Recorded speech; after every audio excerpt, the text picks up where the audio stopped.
always be sure when you get an offer in to check the version number or the version date. It's on the bottom right. It tells you it should read 1/1/2017. Okay? Now, don't call somebody up and call them an idiot, because if you look at the date on the left, the copyright date is when the form was created. Okay? So that's 2015, and that means it hasn't, that was the date of last major revision. Okay? So, look at the version number, make sure you know what you're dealing with, because that could make a difference. What else? For those of you who are new, always remember, in this contract, if there's a box preceding a section, if you want to include that in the contract, you always have to check that box. I know those of you who have been doing this a while understand that, but some of us are new, so there's a couple of places where you have to insert provisions. So just make sure that you do that. All right. Let's commence. The first thing is to the residential property condition disclosure form. Now, this form it's mandated by statute, and there is a statutory form that is available. Has anybody ever seen that form? Me either. It's very basic, but over the years, what TAR has done has been slowly add things to it. And I think this past year, what happened was, the Forms Committee woke up and said, hold on a second here. What we're really doing is in some cases, we're creating liability or creating situations where they may not otherwise exist. And how that happens is, if you're dealing with the TAR version, or we're dealing with the TAR version of the property condition disclosure form, there were questions on there that weren't mandated by statute, which you're allowed to do. And at some point, it was a good idea, but I think over time, what happened was people got a little bit crazy with it. And every time somebody on the committee would have a horror situation, a war story, they would come in and they'd go, or they'd get a call from one of the agents in their area. This is a problem. We need to find this out. This needs to be on the form. And so before you knew it, we had all sorts of stuff on there. This year, what they did was they pretty much went back to a statutory form. And the thinking was this: look, we don't want to expand the liability of the sellers any more than we have to. We have to be neutral and fair, and it's not fair to a seller to make them tell things or commit to things that they're not required to commit. There's one in particular I'm going to talk about that was very bothersome to me. I didn't realize it was in there, to be honest. I don't know when it showed up, but it did. Okay. By the way, as far as your current listings, you probably need to talk to Carly about how you want to do that. Do you want to go back and re-execute or keep the old one? My suggestion would be that you just keep the old one on the existing listings, and then from here out, start executing the new one. That's because you've already committed to it as a seller. You've made these statements, and so now to go back and change it is nonsensical to me. So I think I would just hang on what you have on your current listings. Okay, but talk to Carly. She's the boss. She'll tell you what she wants you to do. Okay. The first section is on page 2, and it starts on line 73. And it's hard to tell because what you're looking at is the final version, but I can tell you some things that aren't there. How about that? For example, they have garage door openers. That means the opener itself, right? That's the thing that's mounted to the house. There used to be a question about remotes. They took that off because that was not in the statute. And invariably what was happening was agents were having to buy a bunch of remotes. Who in here has ever bought a remote? See? So what happens is they say it, and then they can't find them. Then the deal's going to fall apart at the table because they only got one remote, not 3 or whatever. And so the agent goes, I'll do it. So y'all wind up paying for them. So just be aware of that. And look, as a buyer's agent, that's something you need to be mindful of as well. Let's see, we left out, here's some things we left out.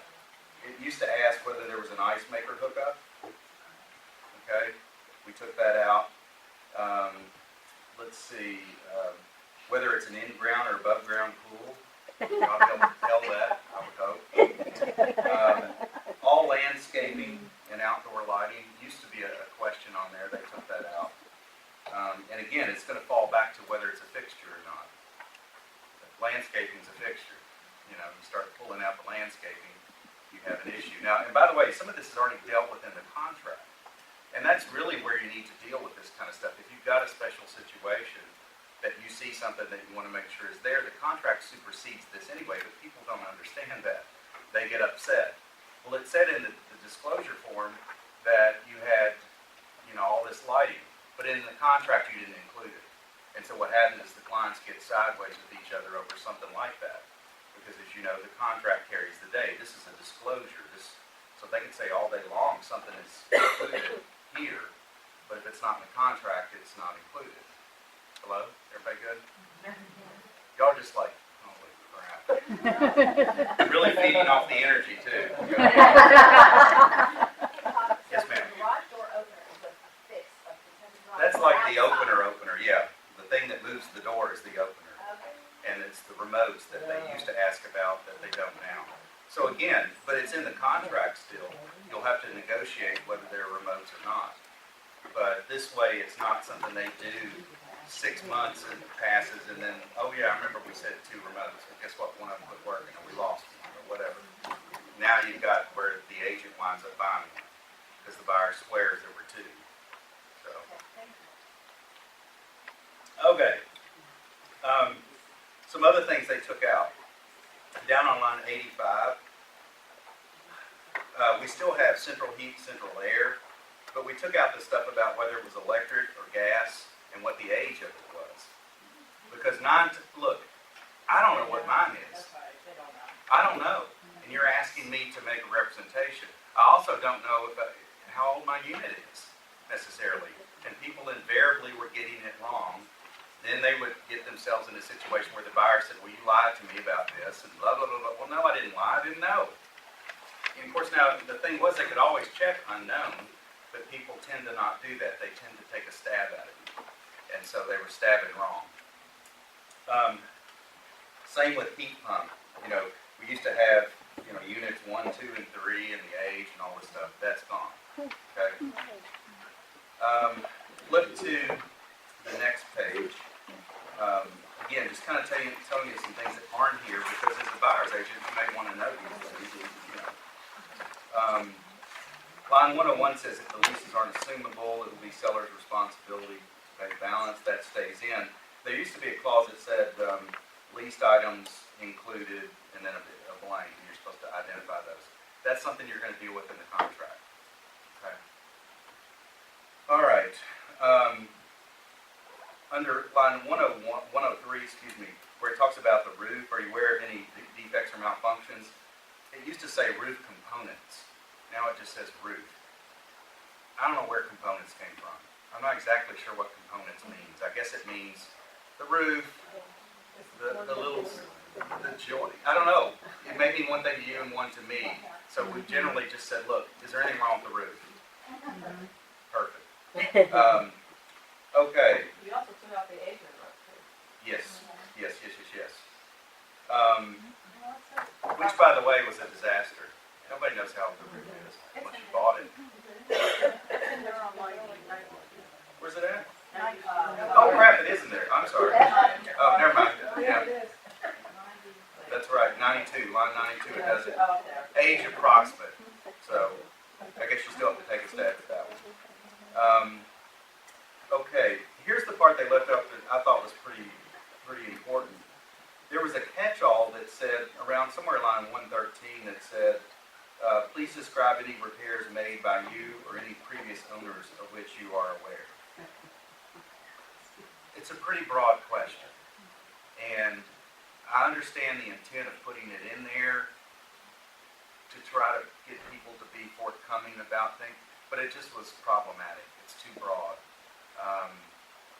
It's already something you're supposed to tell them about. If there's a defect, you're already supposed to tell them. You're answering questions about it. So to ask them for the laundry list was a little more than what we felt like they should have to do.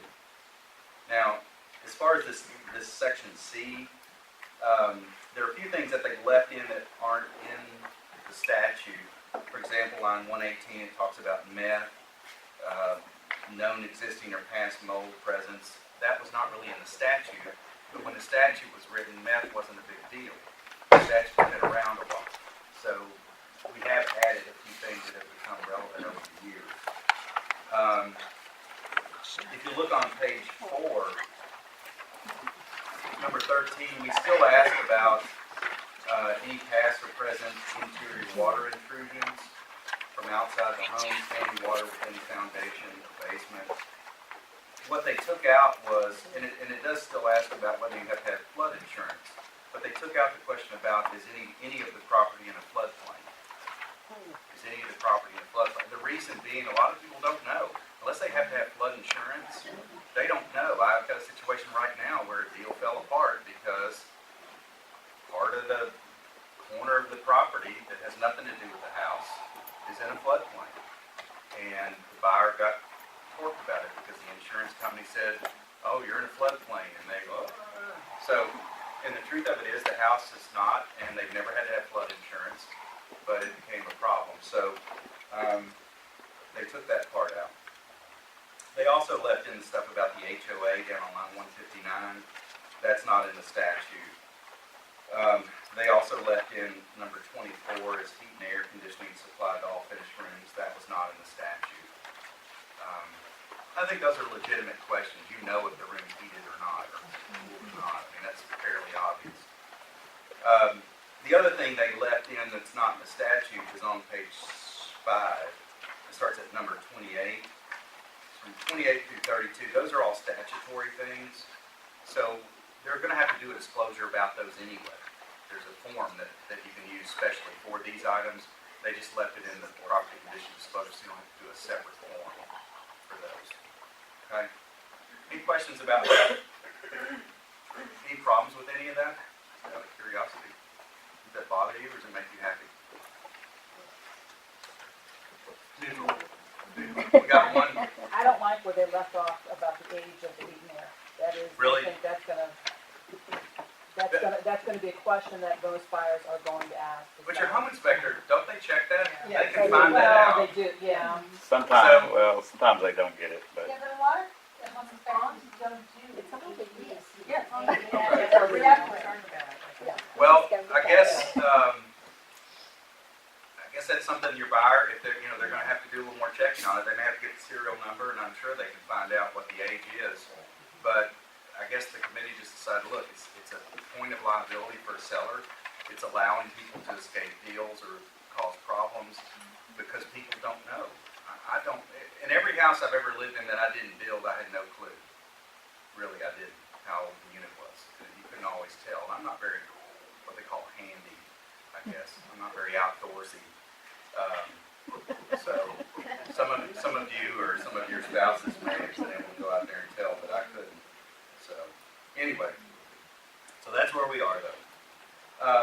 Go to the 401, the purchase and sale agreement.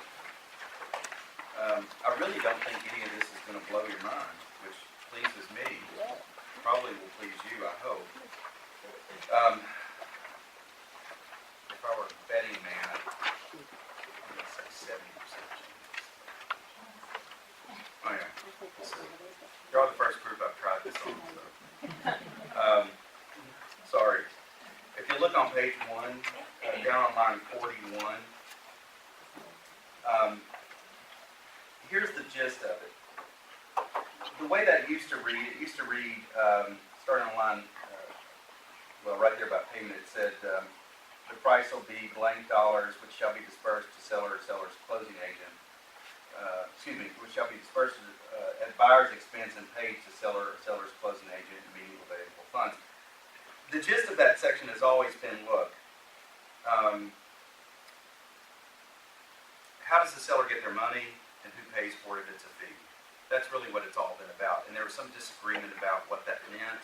So we just sort of rejiggered it a little bit here to say that, look, we're going to disperse the funds to the seller either by a wire transfer, a cashier's check, or some other form acceptable to the seller. So in other words, if the seller's okay with the trust account check, most companies nowadays have a form they have your seller sign anyway that says how do they want their money, and usually an option is a trust account check. And some sellers are fine with that. They'll go deposit it and they don't care. But that's how the money will be dispersed. We left out the part about who's paying for what, because it's covered somewhere else. Okay? We were trying to get it together in one section, and it frankly didn't make much sense. I need my glasses. No wonder I can't see. I'm trying to figure out why I couldn't see anything. Ah, there we go. Okay, if you look at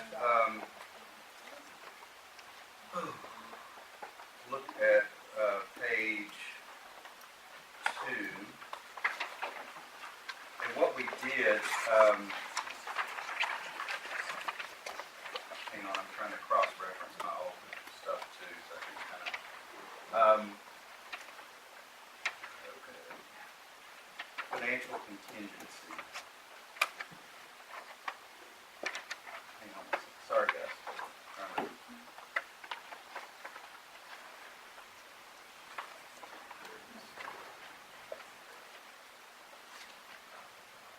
Okay, we reworded this a little bit. If you look at, starting at line 49, in consideration of buyer having acted in good faith in accordance with the terms below, being unable to obtain financing by the closing date, the sufficiency of such consideration being acknowledged, that's a legalism we had to stick in there. Buyer may terminate the agreement by providing written notice via the notification form. Seller has the right to request any supporting documentation regarding the loan denial. And so there was some question about whether we require, and you'll see on the notification forms where used to we were terminating the contract pursuant to this financing contingency, it would automatically say that a loan denial letter will be included.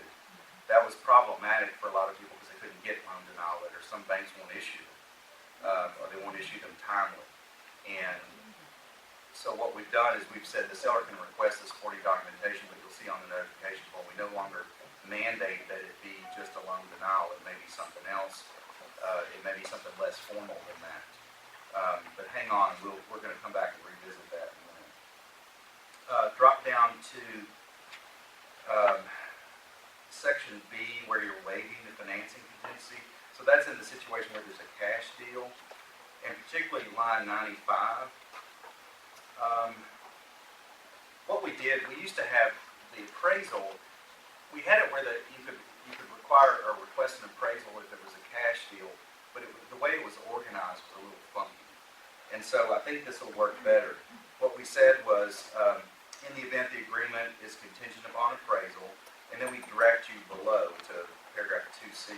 The buyer must order the appraisal and provide the seller with the name and telephone number of the appraisal company, and prove the appraisal was ordered within 5 days of the buying agreement date. If the buyer fails to do that, the seller can make written demand. There's 2 days that passes, and if the buyer doesn't do it, the buyer's in default. And then what we do is if you want to make it contingent upon the appraisal, if you're a cash deal and you want to make it contingent upon the appraisal, you're going to have to check box B, and then you would check on the next page on line 104, the box there in front of number 2 that says the agreement is contingent upon the appraised value, and it goes on to say that if the appraised value doesn't equal or exceed the purchase price, the buyer shall terminate this agreement or waive the appraisal contingency via the notification form within 2 days following receipt of appraisal. In the event the buyer fails to do so, the contingency is deemed satisfied. The issue here was that they were being notified that the house didn't appraise, and then they were sitting on that information or utilizing that to try to beat the seller up, for some extended period of time to get them to drop the price or what have you. And so essentially, the sellers were being held captive. If the appraisal came in low, there was no deadline or time period within which the buyer had to utilize that information. They could sit there with it for 2 weeks, and the seller can't sell the house, right? And so what they've sort of done is said, look, it's fine. If the appraisal comes in low, once you get it, you get 2 days to talk about, am I going to terminate the contract, which you have every right to do, or try to negotiate, but after 2 days, you're deemed to have accepted that appraisal. Does that make sense? That's kind of a big deal. That's a big deal. So, again, that cuts both ways. It's it's good in a way for a seller because they're not going to be just sitting out there forever waiting to find out if the buyer's going to release them or not.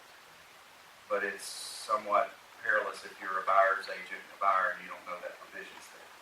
Not only that, but sometimes when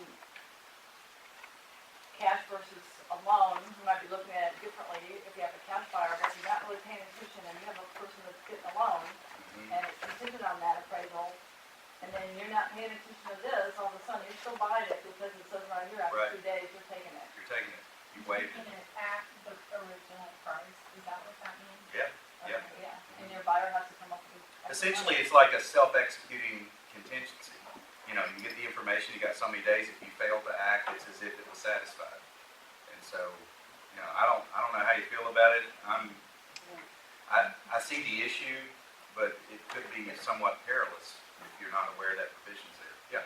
My question is, in today's market, values aren't appraising Mhm. dramatically, and we need more than 2 days to get another appraisal to see how it's going to happen and to negotiate this out, should it. Amend the contract. Yeah. So,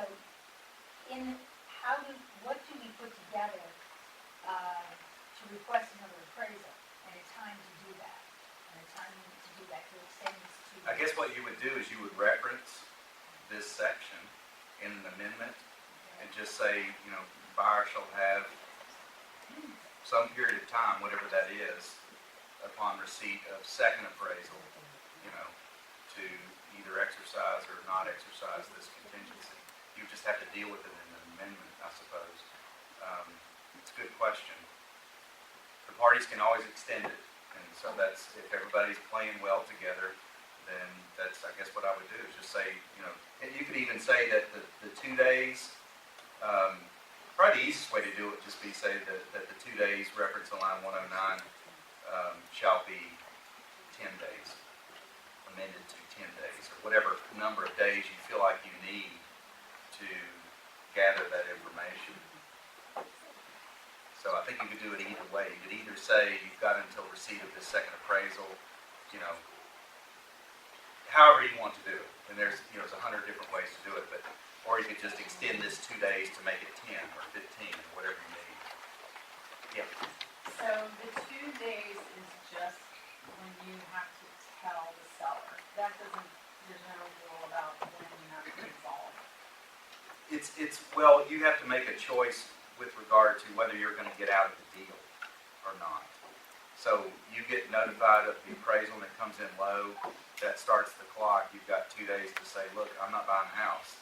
You could also correspond with the other side and go, look, appraisal came in low, you know, and maybe that time period is too short. I don't know. That's what I'm trying to ask, I guess. Yeah. So we notified that it didn't appraise, but in fact, everybody wants to work it out. Okay.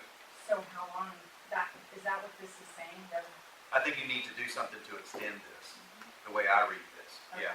You would want to make it, Well, the buyer is accepting, if it goes over the 2 days, the buyer You're is accepting- accepting that. you've accepted the appraisal, so to speak. And that's from the time the buyer receives That's- yeah. notification, right? And again, that's a matter of proof, but that is something that can be proved. So yeah, that's from the time of buyer's receipt of the appraisal. You have to show when that was. But usually they email it to you, do they not? No. Or when they call you, I don't know. Sometimes we're not notified. Well, if you're not notified, then you're not notified. But when you are notified, that's when the So they're clock. not gonna go by the date it's going to be Columbus Day? No, They'll that's go by not- the state. And again, it's a matter of proof, but, and maybe this is not a great system, that's just what they came up with. But yeah, it's whenever they get told. So, Clarify for me, okay, should, the seller be notified that the house is appraised, but the seller does nothing, this is not within that realm. But the buyer, what happens then? they've accepted the appraisal. The buyer has accepted the appraisal, but it's not, we're saying it didn't appraise. Right. Well, but it's not. Say it's a loan deal, because this applies regardless. So